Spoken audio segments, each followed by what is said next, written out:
Welcome, friends, to Crazy Women Country, where women's voices matter. We bring you the greatest female voices in the music industry, from the artists, songwriters, and producers, to managers and executives, and all the women who make the music industry what it is today. Thank you for joining us.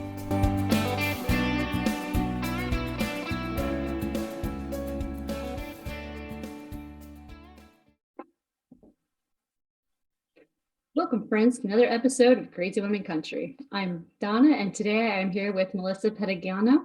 Did I say it right? You did. You said it correctly. Okay, good. Oh, okay, the hardest part of my day is over now. Exactly. We're good to go. Wonderful. I'm so glad to have you today. Thank you for having me. It's a pleasure, really. Well, I'm so glad you're here. And we love to start off with the most difficult question ever, so the rest of the interview is easy. Okay. Who is Melissa Tateguiana? Oh, wow. I am a humble person. I'm strong in my faith. I'm a strong young woman. Just to kind of give everybody an idea of who I am and what I do, I own my own company, Pettignano Enterprises, LLC. It's both a book publishing and record label. I'm award-winning in both the literary and entertainment industry. I spread the great news of our Lord Jesus. I'm a recording artist, a songwriter, an author, inspirational speaker, and humanitarian. I love that. That's a very concise. You like that was perfectly practiced. Like I think you practiced that one. No, that's pretty much just knowing it from the top of my head. So I'm good. No, it's all good. It's all good. And you recently had a new release out called "Look at You." Yeah. Can you tell us a little bit about that and where the inspiration came from? Was it like a certain moment that this is it? I'm like, that is it. That's the song, or? Oh, okay. So, well, this song is about a relationship with my Lord Jesus, our Lord Jesus. And I wanted to make it where it was a Christian country kind of feel to it. And I wanted it to have that flavor of country music. I love country music. So I wanted it to have not just the traditional CCM feel, but with country. So it's really a song about a relationship with the Lord and how he's always with you, you're always with him, and you can always rely on him no matter what. And my father and I, Raymond Pettignano Sr., we co-wrote the song together, and we wrote it in less than a day. And we knew that this was it. We just knew. And then we contacted a producer, Eric Copeland, with Creative Soul Records in association with Word Entertainment. And we told him about it. He loved it. And we started working on it. Wonderful. It's a great song, by the way. I was listening to it earlier today again, and I was just like, oh, this is nice. And it does have that country feel to it. Just that, yeah. Yes. Yeah. That's what we wanted. I wanted it to have a little bit of a different feel. I mean, you can hear a touch of country in other singles we've done, other songs we've done too. But this was one I really wanted to have more of that country feel, and it came out beautifully. I'm not just saying it because I, wrote it with my dad, but everybody working on the project really worked on what we were looking for, and they did such an amazing job. Absolutely. So now your first single was out 4 years ago, 2017, your first single? Well, we released the first version of Dear Lord Jesus back in 2015. And okay, 2015, I'm sorry, my bad. It's okay. And then we did a recreated version, and that came out in 2018. So there's two versions of that song. Yeah. Okay. So I may have heard that newer version, but it's awesome as well. So, it's okay. Thank you. Yeah. No, it's a beautiful song. I mean, it's amazing. And that was done during a period when I got very sick. I had gotten very, very ill, and we didn't know what was going on. And I had collapsed. I had lost the ability to walk. I had frozen shoulders. I lost my sight. We didn't know what was happening. And it took about 7 months. And all I wanted for Christmas was to know what I had and what was going on. And a week before Christmas, I found out that I was diagnosed with Parsonage-Turner syndrome. And it's a very rare condition. It's kind of in the family of MS, but it's separate. And it affects 1 in every 1,000 individuals worldwide. It's something that's not really spoken about as much, which I think should, because a lot of people are affected by it in such strong ways. And after going through physical therapy, I rededicated my life to the Lord, because during that part of my life, I was like 1 foot in, 1 foot out, doing things that was a little more worldly, and then also being with the Lord. And once I gave my life completely, truly to Jesus, I started to regain the legs to walk. So I am very thankful, and I just love doing it. And I told him, I was like, everything that I do moving forward is going to be for your honor and glory, not mine. So I'm very happy to do this for him. That's beautiful. And it's amazing how, you know, something like that can change our perspectives. You know, Yes. as a teenager, I have Crohn's disease. So that was something as a teenager that, you know, we didn't know at first. And I had gotten very sick, lost weight and things like that. So yeah, I can totally relate to what it's like to go through and have that unknown factor and feeling, and just, yeah. Yeah, it's scary. It's scary. And it was terrifying, especially when you lose your eyesight and you lose the ability to move. I couldn't eat on my own. And, you know, my family jumped in and they prayed on me right away. And, you know, we just started working on it to find out what was going on. But I trusted Jesus. And I said, Jesus, I know you're going to give me the answer. You're going to help me through this. And you're the only one who can. And he is. And he's shown me the way. And I'm very thankful. And I think everything that happens to us, or in general, if you will, I think it's just to make us a stronger being, you know, spiritually and physically, you know. Yes. I think. Yes. I agree with that. You know, we go through our trials and tribulations every single day, but it's how we handle them and what we're looking towards to help us handle that correctly. And for me, it's the Lord. And I'm very thankful that he gets to show me that, and my family, and getting to share his love with everyone. I think that's what's so important. The world needs a lot more love with everything that's going on. So I feel when I'm able to put a smile or just do the simplest thing, I feel that that's a gift in and of itself. Absolutely. Absolutely. So tell us, who are some of the women that have inspired you to do music? Oh, wow. I have a lot. Selena, Dolly Parton, Whitney Houston, Mariah Carey. I love Carrie Underwood. She's one of my favorites. There's so many women. Oh my gosh. CeCe Winan, with the Winans, Mary. Like, there's just such a list of so many different artists and so many incredible people, not just females, of course, male too. I think there's a lot of people, especially who love Elvis Presley. There's a lot of him I grew up listening to and loving, and getting to feel a female way about certain songs too, when you get to create it in a different style. But yeah, those are really the top, especially Dolly. Dolly's my girl. Oh, those are awesome. Those are awesome. And yes, I can't agree with you. Dolly's like, yeah, Dolly's my top too. She's like the queen. So, she's the queen. Yeah. I love her. Yeah. Yeah, if you go back to like the Roman or the Greek mythology and Roman mythology, where you had like Zeus and Hera and all the other gods, like that theory, you know, I'd be like Dolly Parton would be like Zeus and then everyone else, right? Yeah. Exactly. She's like the top one. It's like, Dolly, we need your approval on this, Dolly. Like, she's just such a beautiful soul, and she's so peppy, and she's been through a lot, but you see her strength, and she's somebody that I really love and admire as not just a woman, but somebody in the industry who works so hard with music and writing. And I love her. She's just an amazing, amazing woman.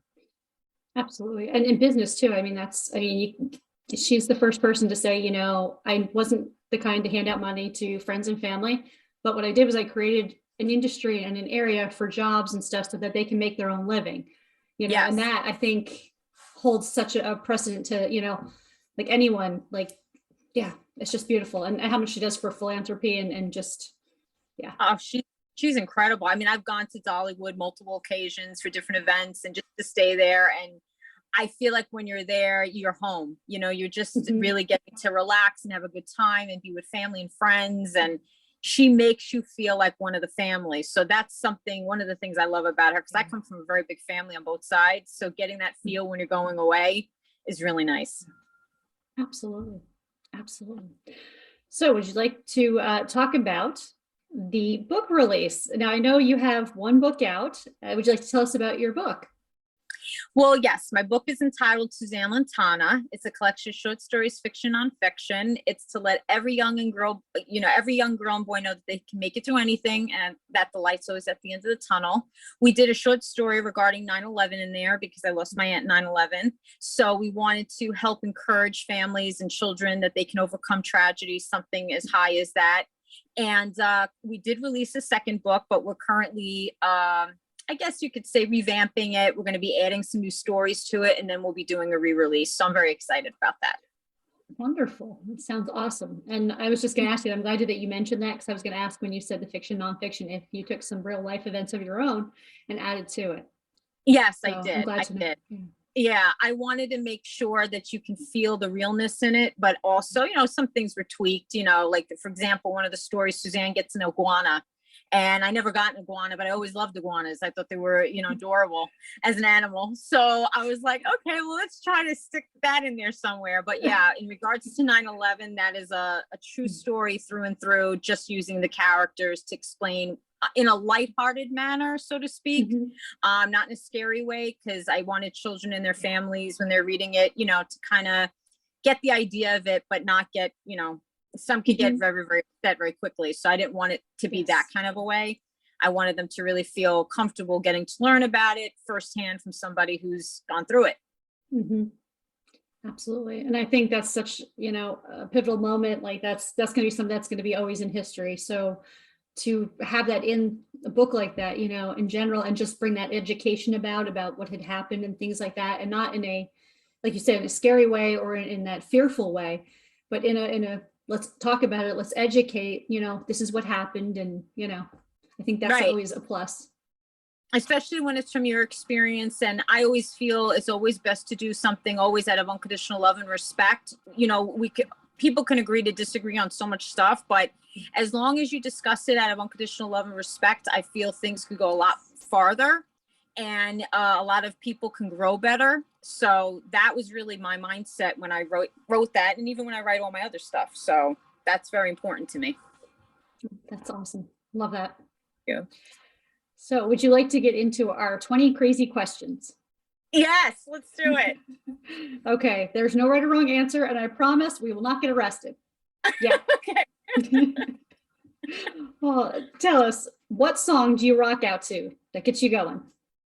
Oh. At least right now. It could change tomorrow, I know that, but. Yeah, it always changes. Return to Sender by Elvis Presley. Oh, that's a good one. Love that. Yeah. Well, what was the last thing you read? The Bible. Tell us the top 2 concerts that are your favorites.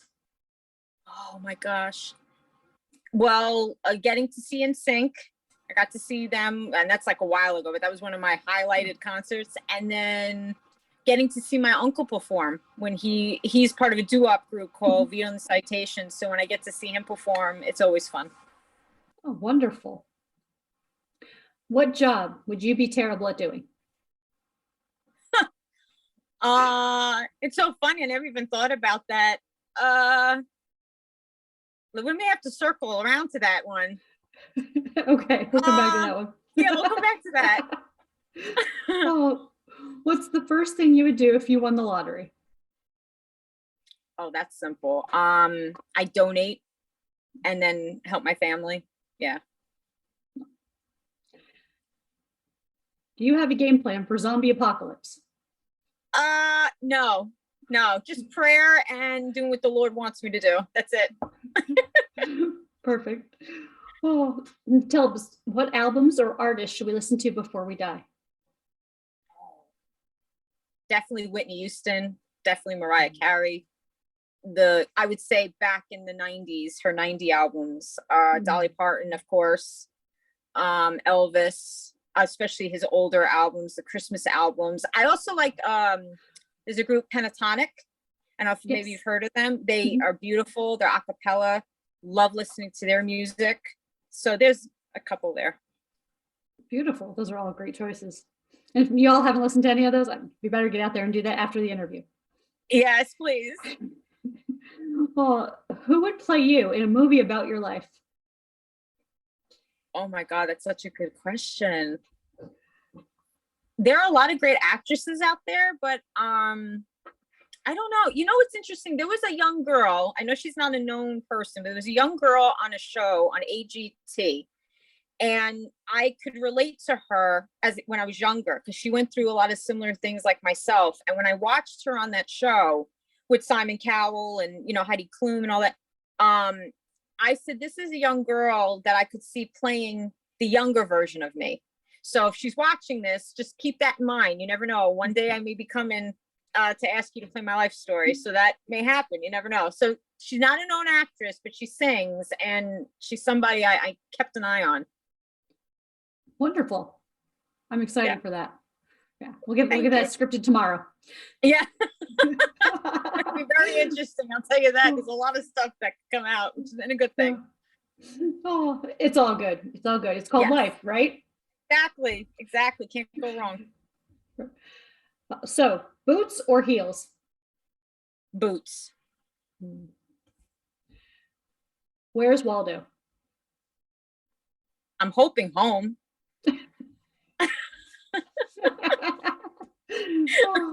That way you won't have trouble finding him. Right? Let's hope he's home. But is his home like red and white striped too? Will he blend in? Just checking. You never know. He may be trying to use that as another form to hide, but that would be interesting. We may have to find a red and white house. Right? I'm gonna go outside and be like, look, I found Rolo's house now. He'll be stuck in. Oh my god. Yeah, someone's gonna be like, get away from my house. What are you doing? I'm like, sorry. It's like, oh, I see you. I recognize your glasses and the hair. Okay. So hypothetically, if I came to you and said I need to hide a dead body, do you know a good place? Oh my.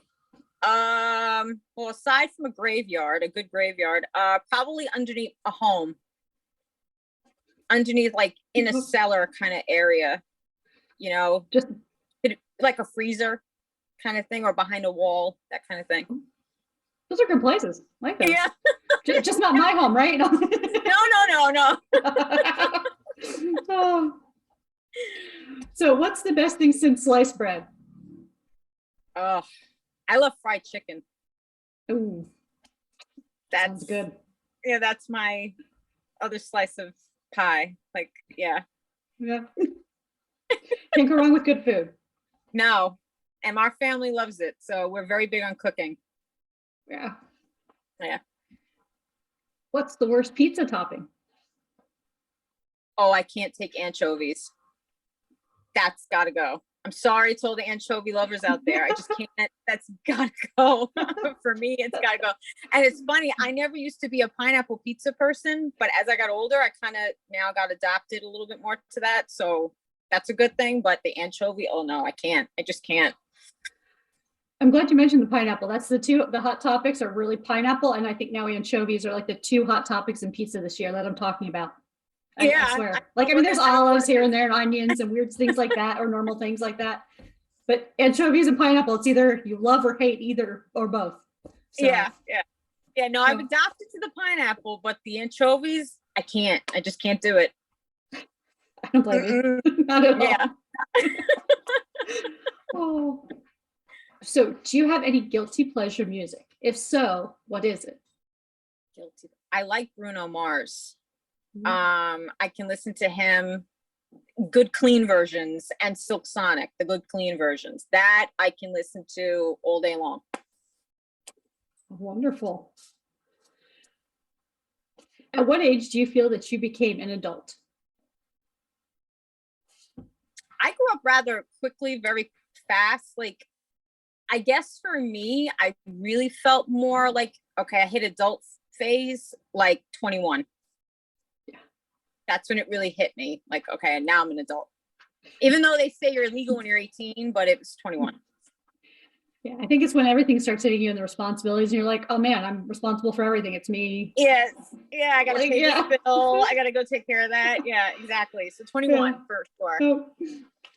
Tell us something on your bucket list. I want to go to Israel. That awesome. Israel and Italy. Those are the top two I really, really want to go to. And then the third one would probably be Spain. Oh, beautiful. So, and in that order. Yeah. Oh, so you have anywhere particular in Italy that you want to go to? Rome. Definitely want to go to Rome. You know, I have family there. I have friends there. I have other family members who've been there. So they're always like, get there. So whether it's flying or whether it's taking a boat, I'd love to go either way. Likewise. I have some family back in Sicily, so yeah. Yeah, it's so beautiful. And when they came back with pictures, I'm like, oh my God, it's my other home. Like, I can get over there. So it's the place to go. If you could be any other person for the day or position, like a CEO or an accountant or the president, what person or position would you want to be for the day, and why?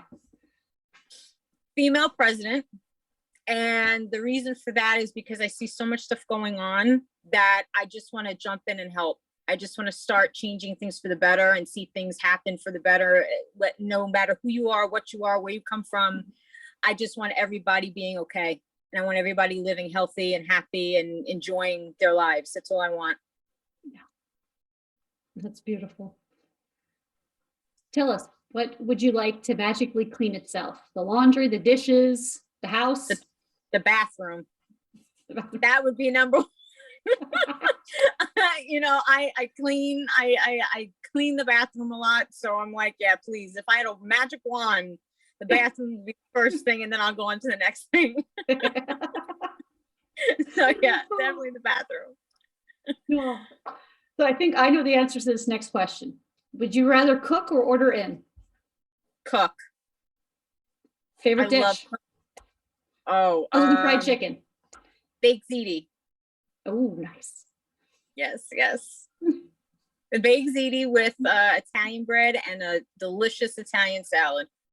Ah, sounds awesome. Thank you. Yeah, now it's making me hungry, but yeah. I've been on this kick to make lasagna, and I have some family moving in with us, so I'm excited for them to move in this summer, and so I can make a big thing of lasagna, and because I can't make a little thing of lasagna. I don't know how to make a little thing of lasagna. No, we can't. No, you can't. Yeah. When you're used to having such a big family, you try to downsize it. Even if you try, you can't, because you're so used to those recipes. You're just making it for like 20 people or more. Right. And then when you make that small one, you're like, it just doesn't taste as good either. So I'm like, that just doesn't taste right. Like, I don't know. What did I do wrong? Yeah.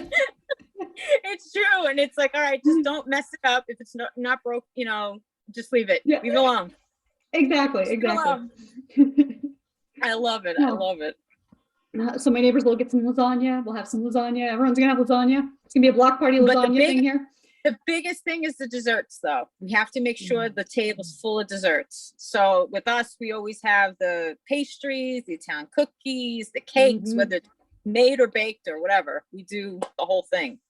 So it's always fun. I'm so excited. There's a woman that had just friended me on Facebook recently. She just started. Well, she didn't just start it. She was doing it back home in New York. She moved down here to Florida. So she's in the Punta Gorda area. And she does Italian cookies. She doesn't buy the trays and things like that, and American too. But I'm like, I was so excited to see that. I'm like, oh my God, that just like made my day. I'm like, and it was like out of the blue. I'm like, oh hi. I'm like, who are you? I'm like, okay, sure. So well, once you start seeing Italian restaurants, delicatessens, the pastry shops, you're like, okay, I'm home. Here we go. Let's start with the new stuff. So I love it. I love it. Oh, exactly. Okay, so we're gonna circle back. Yes. What job would you be terrible at? Probably construction, but I would work very hard at trying to figure it out to make sure I could do it correctly. So that would be it. Oh, that's a good one.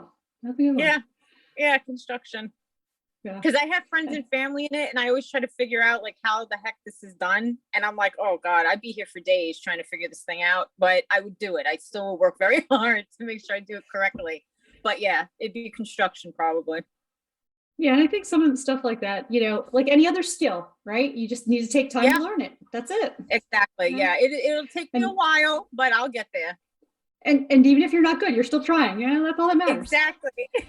Exactly. At least you can say, I got the experience. I tried. You may not want to hire me for your house, but I'm trying. And hopefully if I get better, then maybe you will hire me. So there you go. I love that. Thank you. Yeah.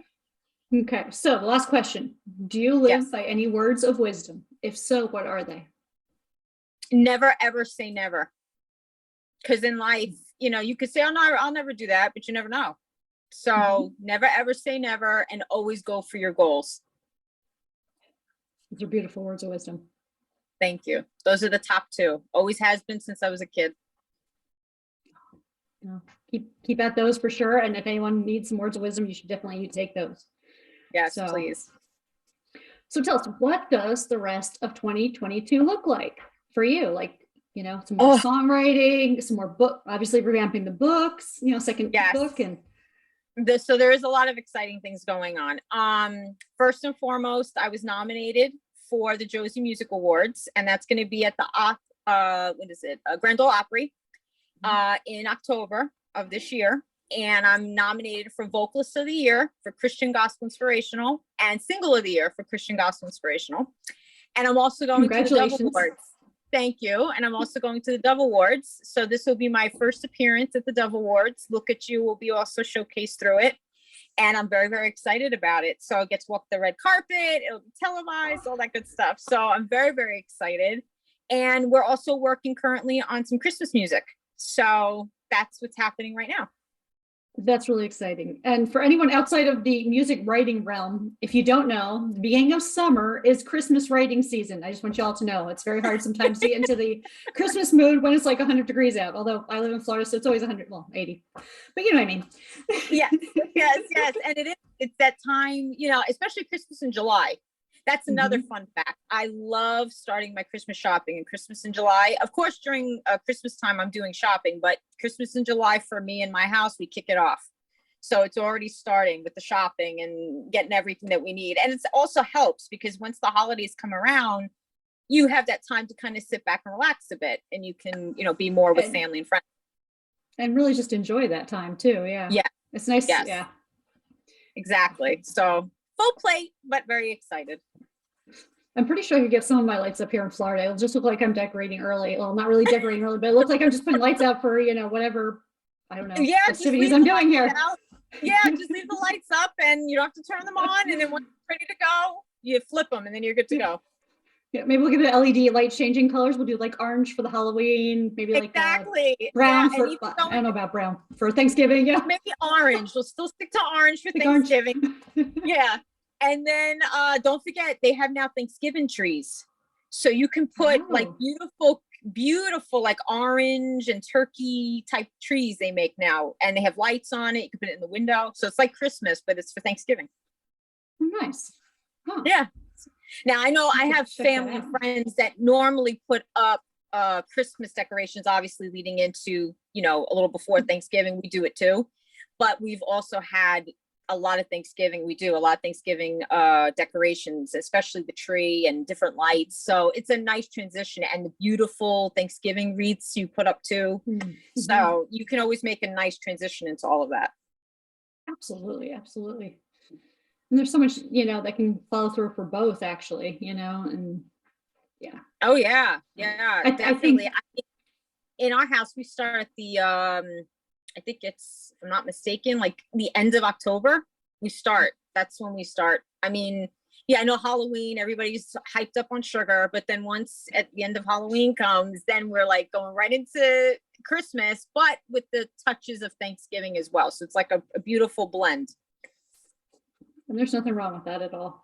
No, I love it. I know everybody has their own way of doing things. And I say to each his own. It's cool. As long as you love it and you're enjoying it, that's all that matters. But yeah, that's what we do. We have a ball. For us, it's like Candyland. Absolutely. And I remember like the end of October, we'd start putting up Christmas lights up north because, like we'd get those storms in winter and it was so cold. That's like climbing up on an icy ladder to look like, no. Yeah. No. It's better to get it done ahead of time so you don't got to worry about it. Absolutely. Well, it has been a pleasure having you on today, and you're welcome back anytime. Thank you. I look forward to it, especially with all the things going on. I'm going to keep you guys updated. I will look forward to it. And again, congratulations on your nominations. And Thank you. Thank you. I really appreciate that. It means a lot. Thank you. Thank you, everybody. Thank you, friends, for joining us for another episode. Have a wonderful day.